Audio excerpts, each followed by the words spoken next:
வேதாத்திரி மகரிஷி சொல்கிறாரு, குடும்பம் அறிவுபூர்வமாக நடத்த வேண்டும், உணர்ச்சி பூர்வமாக நடத்தக்கூடாது. நம்ம நிறைய மிஸ் பண்ணுறது என்ன தெரியுமா? அறிவை கீழே பண்ணிவிட்டு உணர்ச்சியை மேலே போகிறோம், அவ்வளோதான். உண்மையிலேயே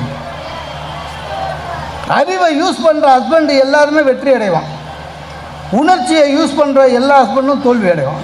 வீணாக கலவரம் வீட்டில். டென்ஷன் ஆகக்கூடாது சார், அறிவை யூஸ் பண்ண. எல்லாமே படிச்சிருக்கோம், விஷயம் தெரியும் சார். 2 மாதமாக இஎம்ஐ கட்டல சார், ஃபினான்ஷியலாக ரொம்ப கஷ்டம். ஒய்ஃபுக்கிட்ட அவள் கவலைப்பட போகிறாளேன்னு நம்ம சொல்லலை. ஆனால் அது தெரியாமல் இந்த வாட்டி என்னை ஊட்டிக்கு நீங்கள் கண்டிப்பாக கூட்டிட்டு போகிறீங்களா இல்லையாண்ணா, அப்படியே ஏறம் பார்த்துக்கிறீங்களா? ஏறக்கூடாது. நம்ம எவ்வளோ நியூஸ் பேப்பர் படிக்கிறோம். ஆமாங்க, 3 மாதத்துக்கு முன்னால் பூனாவில் ஒரு பொண்ணு ஹஸ்பண்டுக்கிட்ட சொல்லிட்டு இருக்குது, தயவு செஞ்சு இந்த வாட்டியாவது பர்த்டேக்கு என்ன இது